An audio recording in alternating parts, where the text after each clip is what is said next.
Skylar Thompson is going to play. Skylar Thompson, rookie on the road in Buffalo, Kurt Warner, against the Bills. How does that change what Miami has got to do to somehow pull this off? Well, and I'm not sure it changes a whole lot. I mean, obviously, you got to look to the defense. And I felt coming into this game, even when you watch the first two matchups against these two teams, that it's really about the defense. The defense has to step up and make some big plays. In that first game, when Miami got the win, they got a big sack fumble inside the 10-yard line, set them up for their first touchdown.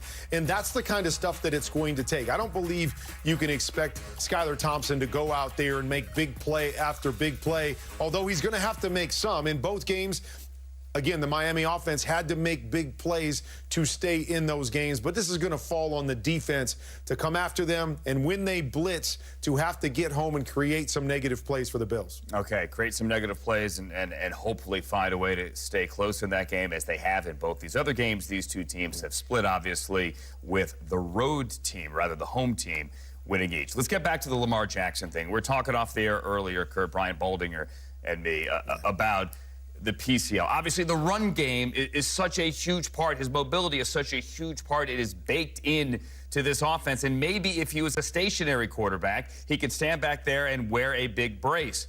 But that's not him. And so if he's out there and he's immobile, Kurt, you have to fundamentally change the offense. And so now you're trying to win with Tyler Huntley, and that is a massive challenge for them. Well, because it is twofold. I mean, first and foremost, that you don't have Lamar Jackson. And Lamar Jackson is the difference maker in any and every game.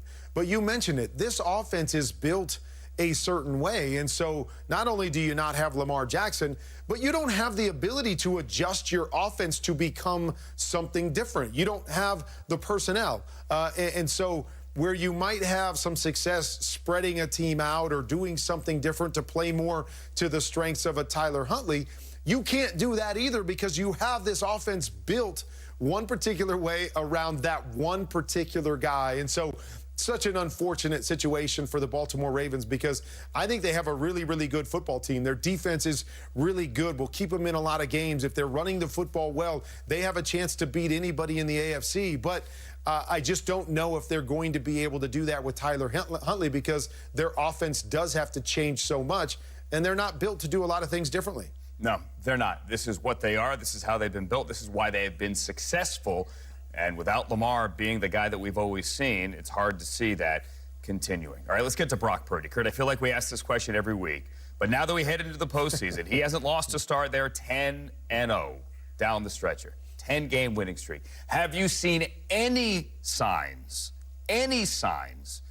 that Brock Purdy may come down to earth? Well, no, I haven't. Simply from the standpoint that I don't believe this team is ever going to have to ask him to carry them with his right arm. So he's going to get to be a complementary piece. When you get to be a complementary piece, you don't feel like you have to make every single throw. When you need to throw it away, you can throw it away. When you want to tuck it and run and get 4 or 5 yards instead of trying to force it down the field, you feel like you can do that. Punting is okay with this 49er team. And that's not to say that Brock isn't playing good football, because he's processing things well. He's making the right decisions. He's making big throws within a game.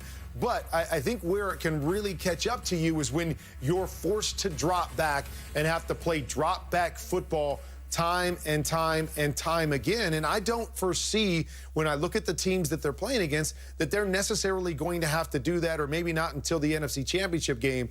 So I believe Brock Purdy is going to play well and play within himself and allow the team around him to help him win football games. Let's transition here to Dak Prescott. And before I ask the question, I want everyone to know that Kurt has an in-depth breakdown of Dak Prescott on his Twitter feed and on his YouTube page. But Kurt, if you could summarize for the TV viewers here, what do you see with Dak Prescott and all the picks of late? Well, what I see with Dak Prescott is him not getting his eyes in the right spot to start a play. It's so important for a quarterback to understand what he's seeing and get his eyes to the proper place to start his progressions, to start his reads, to get his feet lined up for the throws that he needs to make. And too often I'm seeing Dak with his eyes in the wrong place. And so once your eyes get in the wrong place, now you're trying to play catch up because you don't have a specific read that you're working through based off of where you should have been to start that play. And so that to me is the problem. Dak, I've seen him plenty of times in his career get his eyes in the right place and play really, really good football. That's what I'm going to be watching for on Monday night. The confusion from the Tampa Bay defense. Does he, on particular looks, get his eyes in the right spot where he can play football and process correctly? Or does he have the same issues he's had the last few weeks where he starts in the wrong place, he tries to play catch up, and it leads to a lot of those interceptions that we're seeing? He has thrown a pick in 7 consecutive games here as the Cowboys are coming off, to be blunt, their worst game of the year against the Commanders as now they play Monday night in Tampa. Hall of Famer Kurt Warner. Always appreciate you in the quarterback room. Thank you. Pretty good quarterback matchup. Young quarterbacks coming up Saturday in Jacksonville. It's the only game this week featuring 2 first-round quarterbacks, that is, assuming Lamar Jackson does not play. It is also a rematch of Week 3 when the Jaguars took it to the Chargers here in L.A. You know, Trevor's really had an outstanding season, and we knew that, you know, in the first game he played a really good game against us, and, you know, really has done a nice job leading that team down the stretch to help get him in the playoffs. So, you know, they're a very complete offense. They're balanced, well coached, and they definitely have our full respect. They got some guys back, you know, Joey Bosa on the edge is a great player and played a little bit against us but got hurt. So, you know, he obviously is really good at getting after the quarterback and affecting the game. So things like that, and they just got a bunch of players really all over the field. Derwin is flying around, great player. We played against him earlier in the year. So there's some challenges for us, and yeah, it's exciting. They got a really good defense. Trevor Lawrence laid out some of the differences here. Hi there, Bridget Condon, live with the Chargers, 38-10. A lot has changed since Week 3. Andrew, let's take a trip down memory lane. Chargers fans don't want to go there, but I want to put this in perspective. 28-point loss, a horrible loss for this Chargers team Week 3. That was the first game that Justin Herbert was playing after fracturing his rib cartilage.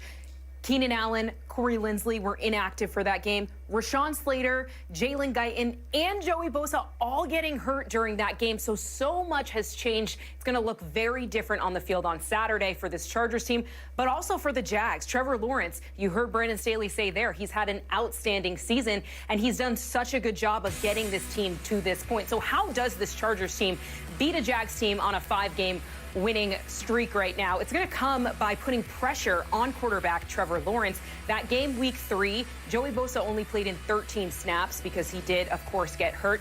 The Chargers defense only pressured Lawrence about 13% of his dropbacks. They allowed 3 touchdowns. He threw for over 250 yards. So having Joey Bosa back and putting pressure, having that pass rush on Saturday is going to make a huge difference. I know there's a lot of concern because Bosa left the game in Denver with an injury. He will pop up on the injury report. The other corner. Funny how it all comes full circle. These 2 teams played Week 1. These 2 teams play in the final game of Super Wildcard Weekend. We're going live now on Bucks Cam. Joining us at One Buck Place, Bucks defensive lineman Akeem Hicks. Akeem, great to see you. How are you? I'm doing good, man. Good to see you too. Good to see you. How does it feel to have to wait the entire weekend to play Monday night? I mean, it's Super Wildcard Weekend, but you're watching a lot of football this weekend. Yeah, definitely. I mean, I guess for us, you know, we had the battle to get in the first place, you know, for some of the situations that we put ourselves in early in the season. So I think that coming into that last game and having that solidified, although you want to know who you're about to play, you got to live in that moment and appreciate the fact that you're going to get a chance to play in this tournament. Hey, everyone's happy that they're in. Obviously, despite the record, despite the 8-9, you guys are still division champions, back-to-back division champions for the first time in franchise history. And as mentioned, you get a team that you have seen before. What is the key, Akeem, to stopping this Cowboys run game? Oh man, it's a tough run game. You got Zeke back there, and he's toting that thing like he has since he came in the league. So you just got to put your hard hat on and play good, tough, strong ball against this offensive line, who's highly rated. Very good offensive line, clearly. You and Vita Vea, kind of a tag team there, stopping the run game. Does Tony Pollard give them, Akeem, a dimension that is more difficult to prepare for with his ability as a pass catcher as well on the outside? Yeah, no question. We got a good dose of his highlights today during our film sessions, and watching how he gets out there in space and makes people move, his agility, his quickness. He's a dynamic running back. You just got to be able to play those guys. They're sprinkled throughout the league. Akeem, what do you see on tape right now from Dak? Everyone likes to point